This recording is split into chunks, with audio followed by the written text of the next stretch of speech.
President-elect Donald Trump is getting ready for a fast start when he takes office in January. He made his first visit to Washington Thursday after winning the race for the White House. There he met with President Obama and the Republican leaders who will help him get his agenda through Congress. But in several big cities, protesters took to the streets again last night to show their opposition to Trump's election victory. Gary Lane has the story. From Philadelphia and New York City to Oakland to Portland, Oregon, where the situation got so bad police declared it a riot. Crowds flooded the streets for a second night of protests against President-elect Donald Trump. These people, unfortunately, they have to get over the results. He won. He won. Trump answered the protests with this tweet. Just had a very open and successful presidential election. Now professional protesters incited by the media are protesting. Very unfair. The president-elect met with President Obama for the first time at the White House Thursday, laying the groundwork for his transition into the Oval Office. We now are going to want to do everything we can to help you succeed. Congressional Republicans are also joining forces to help Trump succeed. House Speaker Paul Ryan gave Trump a tour on Capitol Hill, showing him exactly where he'll be sworn in as the 45th President of the United States. We are now talking about how we're going to hit the ground running to make sure that we can get this country turned around and make America great again. Republicans are putting together an ambitious agenda for Trump's first 100 days in office. And Trump is gearing up for a strong beginning to his presidency, with that Republican support and control in the House and Senate. He has three key issues at the top of his list.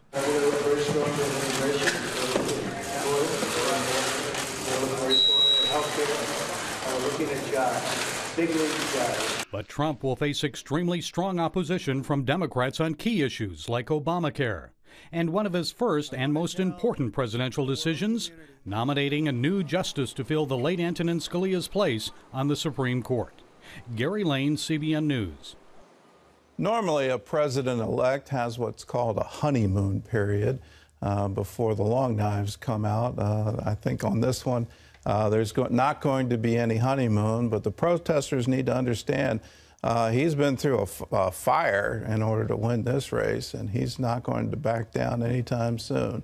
So it's going to be a very interesting time, and we're going to have lots of coverage on what are the new initiatives coming from the soon-to-be sworn-in President Trump.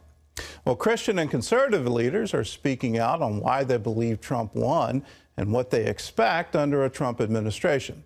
Ephraim Graham has that story from the CBN newsroom. Ephraim? Gordon, Trump earned very strong support from evangelical voters in this election, more than Mitt Romney 4 years ago. A post-election survey by the Faith and Freedom Coalition shows self-identified evangelicals made up a record 26% of the electorate, and 81% of them voted for Donald Trump. Now, Christian and conservative leaders are sharing their reactions to the Trump triumph. Paul Strand spoke to several of them on the nation's Capitol. Ralph Reed set a goal for his Faith and Freedom Coalition to convince a record number of Christians to go to the polls on Election Day. To have Donald Trump get 81% of the evangelical vote, which is higher than Ronald Reagan got, it's higher than George W. Bush got, and to have Hillary Clinton get a lower share of that vote than Michael Dukakis got is pretty extraordinary. Brent Bozell of the Media Research Center points to the role the mainstream media played in Tuesday's results. He regularly criticizes the liberal agenda of networks and newspapers and believes that's the major reason they have lost the public trust. Advancing Hillary Clinton, but more importantly, trying to destroy Donald Trump. And then with WikiLeaks, we learned that they were actually working with the campaign, which we assumed all along. The evidence came out. So the public saw this. The public saw that they, too, were considered a basket of deplorables in the eyes of the national news media, and it backfired on them. Marjorie Dannenfelser helped Donald Trump capture the pro-life vote and sees a mandate for the anti-abortion agenda. That means we've got smooth sailing to defund Planned Parenthood, to get a majority vote again on the pain-capable, that 20-week limit. It means that pro-life Supreme Court justices will be nominated. Those are the commitments. And we'll put the Hyde Amendment, the no taxpayer funding of abortion law, permanently into law. In a campaign where the left talked about a war on women, many women felt attacked if they didn't publicly back Hillary Clinton. While Penny Nance, head of the Concerned Women for America, would like to eventually see a woman president, she's clear about what the priority should be. Well, as the leader of Concerned Women for America, we are more than happy to wait for a female president who represents our values. Concerned Women for America members are jubilant. We're so thrilled to come out and support a candidate that agrees with us on the Supreme Court. The fact that we're going to have about 500 lower court judges now that are going to be pro-life. Paul Strand, CBN News, Washington. President-elect Donald Trump's victory surprised Israelis as much as it did Americans. But as Chris Mitchell reports from Jerusalem, many are wondering just what this new presidency will mean for Israel and the Middle East. Calling Trump his friend and a supporter of Israel, Prime Minister Benjamin Netanyahu congratulated the new president. Over the years, you've expressed your support consistently, and I deeply appreciate it. I look forward to working with you to advance security, prosperity, and peace. And I'm confident that the two of us, working closely together, will bring the great alliance between our two countries to even greater heights. Netanyahu and Trump spoke by phone, and Trump invited the Israeli leader to meet him in the U.S. at the first opportunity.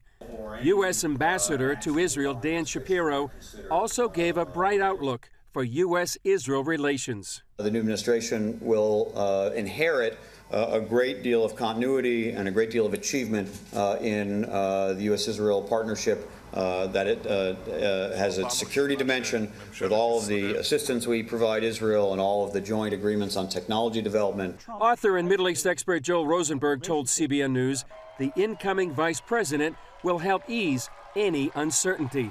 I think most Middle Eastern experts, government officials, aren't sure how to process this new moment because it was so unexpected to them. But if Mr. Trump begins to build a team like Governor Pence, this could be very healthy for the region. Rosenberg said a national security team of experienced conservatives would help clarify the U.S. position in the Middle East. Are we withdrawing, or are we making choices to strengthen our alliances and defeat radical Islamic, apocalyptic Islamic forces like ISIS?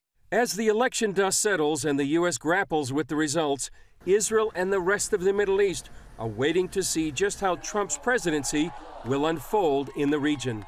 Chris Mitchell, CBN News, Jerusalem. This will surely be a very scrutinized first 100 days. Gordon? Very scrutinized, and he's already been called Cyrus by my father. And one of the things that Cyrus the Great was able to do is he had even his enemies call him Cyrus the Great.